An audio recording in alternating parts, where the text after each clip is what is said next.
Welcome back, folks. We're looking at a chart of gold, and it is for the current week, starting Monday, 25th of May. And if you look at my trades that I've published on my channel, you will see that I've just been short all week. And that was the bias throughout each day that I've provided to my students in the VIP that we would be shorting. And in this video, I just want to talk about a couple of concepts and how I enter into some of my positions. And you can see these trades on my channel. There's videos of them. There's posts of the charts. Okay, so we're not talking about hypothetical. We're talking about trades that I actually have taken and published. And for those in my VIP community, spoken about prior to the movement. Okay, now the trade that I did on Tuesday, short, was posted here. It's on my community post, and you can also see the video of the actual execution as well. And so I just want to talk about a couple of things on how I enter into the market. So if I'm looking at this particular day, which is Tuesday, and this is Asia, and I've already got a bias that we're moving lower, I want to see on the left-hand side, where is the closest liquidity pool, which is like a swing low. And I can see if I'm looking at the market on this day, okay, this is Asia on Tuesday, the 26th of May, then if I look on the left, I can see this swing low. And the reason that's important is because there are traders who have taken long positions, either from the break of this low and they're looking for that reversal, or they wait for some kind of a pullback. But there are long traders in the market, and they have their stops at these swing lows. Okay. Now, higher time frame, the bias is to the downside. Now, that's something that you need to learn, how to determine the bias. And I've got plenty of public YouTube videos on how to determine the daily bias. So my bias on this day, which is Tuesday, is to the downside. Okay, I've already provided that bias to my students like I do every single day inside of my VIP community. Okay, and you can see that I entered short pretty early once we are through this bullish signature. This is a bullish fair value gap. And in fact, on this particular day, I did take a long. Okay, I actually took a long, and I took a long based on this pullback into this bullish signature, which is this bullish fair value gap. And I was expecting the market to come up here. So I took a long. Okay, and you can see that long, right? It's here, right there. There's a little blue arrow there.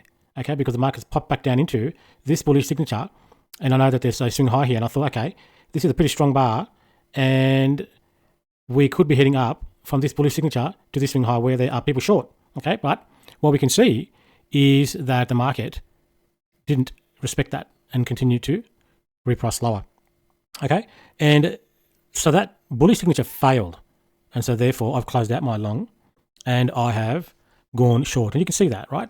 You can see there's two down arrows there because one down arrow is closing the long, and there's not much difference there between where I've entered and where I've exited, small loss, and then a new short position in line with my bias that I was expecting. But I didn't change my bias. I was already short, but what I wanted to do was try and get a pop-up liquidity above here and then look for a reversal. Didn't happen, right? We just started to move down from here, and that's fine. My students know that one of my strengths, and this is an edge for me in the market, is that I have a winning mindset. I don't have a fear of losing. In fact, it's my lack of fear of losing that gives me my edge, because I know with a high degree of certainty that if I lose on this trade, I'll make it back on the next trade. If I lose this session, I'll make it back in the next session. If I lose today, I'll make it back tomorrow. If I lose this week, I'll make it back next week with a high degree of certainty. Okay? I know that I will make it back. So I don't have a fear of getting in. Okay? And then I don't have an ego problem. If I'm wrong on the trade, meaning that if this bullish signature that I've taken advantage of and entered into a position, expecting the market to reprice high, if that becomes void, very quickly I'm able to close that position, take the loss, and reverse. Okay? And so you've got to know yourself, you've got to be disciplined, and you've got to be willing to say that you're wrong and reassess the market and reevaluate the market and then enter into a new position, okay, if the setup presents itself. So you can see that I've entered short and I've held that down to that liquidity pool, and that was, I think it was $12,000 or somewhere around that, okay? Now, there are multiple entry points here, right? I've entered on this down candle, okay? Let's get some arrows. So I've entered on this down candle because that down candle has closed this bullish fair value gap. Okay. And you can see those entries. Go and study the chart, right? You can see where I've entered. I've also added along the way. But you can also enter on this pullback, right? Back up into this bearish fair value gap. There's lots of different places you can enter. right, to go short. And Michael teaches us that if we are going short, try and enter above the midnight open. Okay. And you can see this here in London, right, because Asia is now closed. This is now all London. You can see the time down the bottom there. This is after midnight, right? So these two up candles is the manipulation, and you want to look for that. If we are looking for the market to reprice lower, we want to enter as the market's going up, right? The manipulation, okay? And Michael says enter above midnight opening price. So these two candles are above midnight opening price.